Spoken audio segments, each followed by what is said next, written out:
to get a famous 3-2 win at Spartak Moscow, who've spent a lot of money over the summer, while Celtic have had to be cutting the wages and, you know, selling main players like Ki Sung-yueng to Swansea for £7 million just to even the books out. Spartak Moscow spent something like £35 million on 3 players, and it just shows you that Celtic, you know, who cares that we were playing Spartak Moscow? The reality was we got our first away win in the UEFA Champions League.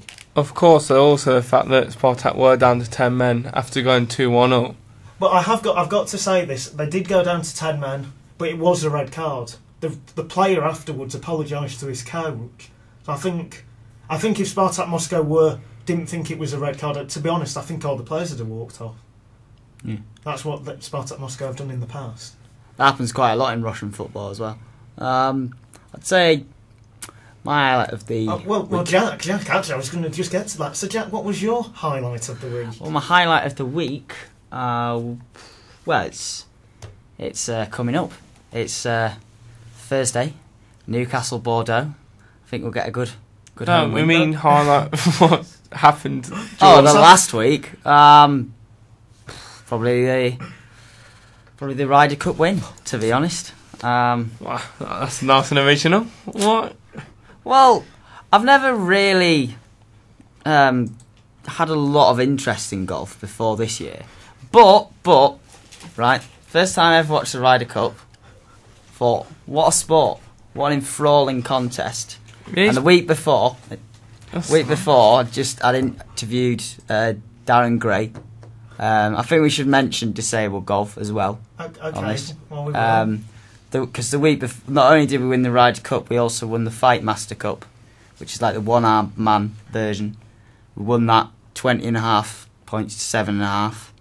And also, because although golf will not be in the Paralympics 2016, there's apparently a very, very good chance that it'll be in for 2020 Paralympics, which I think will be a great thing. Has this year's Ryder Cup, obviously I'm sure you'd always thought this once, where you thought, golf, it's a very dull sport and that.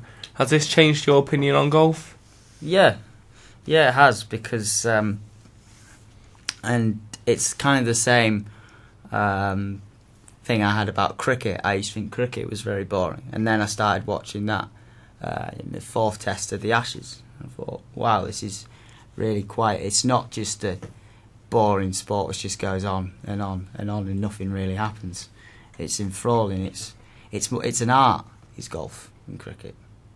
I've got to say, anyone that tells me that golf is boring, really, you've just got to look at Sunday, because I actually watched it with my co-presenters Del and Jack, and I'll be honest, I thought it was over. You know, I thought USA had won, even though the comeback was on. I thought it would go down to the final point and Tiger Woods, but the last half an hour was just edge of your seat stuff. It really was. And when Martin Kaymer putted it in, the 3 of us did genuinely, natural reaction, just go hysteric, because it's just such an incredible feeling winning. Well, you know, he'd been in such bad form over probably the last year or so. I mean, I'm not going to sit here and say I predicted the whole result that Europe would win, but the only saving grace I thought going to the final day was that individually Europe had better players, so I thought one-on-one there may be a chance. But like I said, I wasn't expecting that. I've just got to say this as well. I think it's been a little bit unfair that all the media spotlight has been put on Rory McIlroy, because I honestly think that Ian Poulter was just the man. He was the man of that Ryder Cup. Well, 4 wins out of 4. You can't say any more than that. More. But it was also his attitude, like encouraging his teammates. You could see him, really genuinely, just each result he showed passion for. And I think he was a perfect team player in that tournament. He was a wild card. And someone like Ian Poulter, he always just won Ryder Cups. Even if he's not at his best, he has such a passion for the Ryder Cup.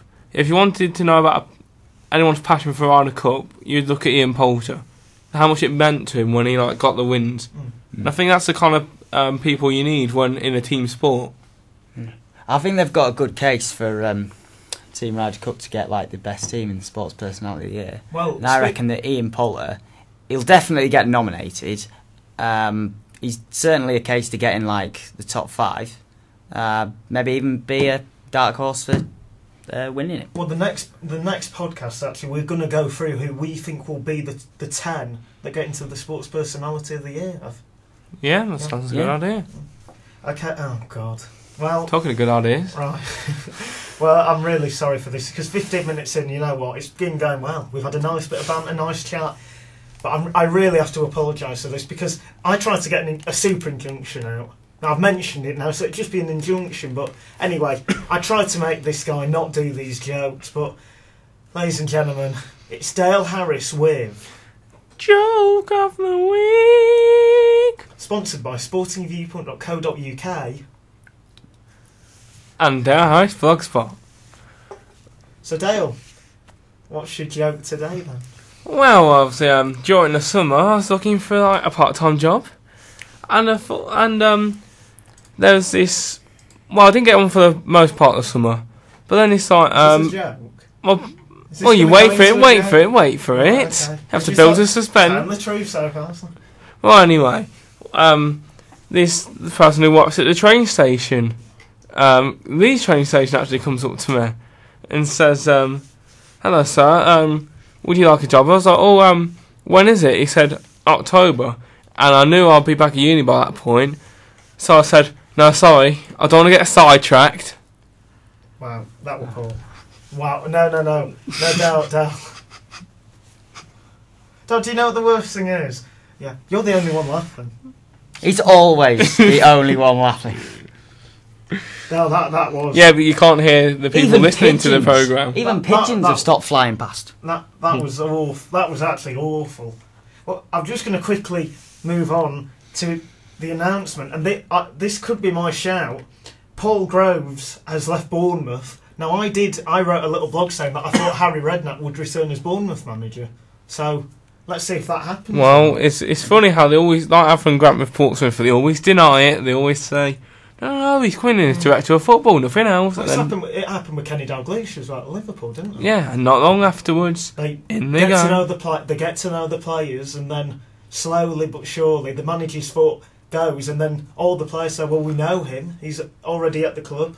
In fairness, the Dalglish one, Rafa Benitez actually brought him in as he was like a club ambassador or something. So they weren't brought in during the Hodgson reign. So that's slightly different. But I see where you're going with this. Well, yeah. Jack, any thoughts on that? Yeah, I just think there's obviously a big Newcastle fan. Like Kevin Keegan's been back a lot. I think Harry will go back because I think Bournemouth's just in his heart. I don't know if he'll come back. Well, be from known England as to Bournemouth. Well, I'll just say this though. He's working so far as some kind of consultant for free.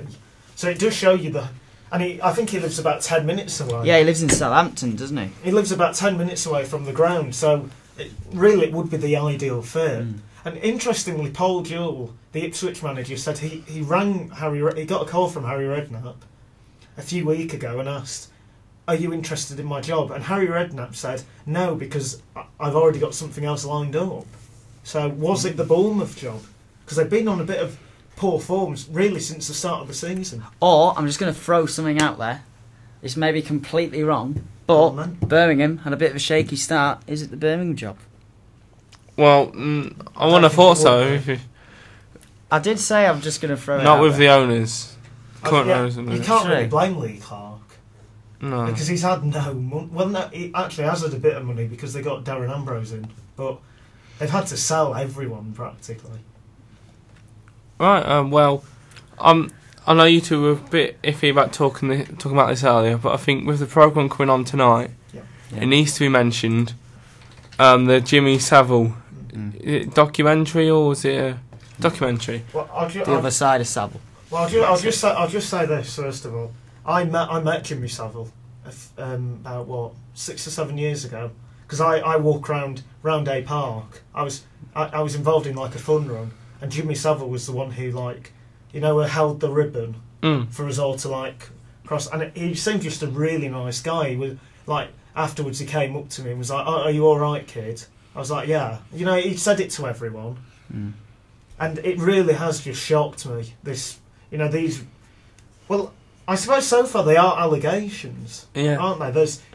But the veracity of people who are coming forward, And the ones that were kind of close to him as well claimed they're like covering it up or whatever. including Esther Ranson, who seems to have maybe Well, said,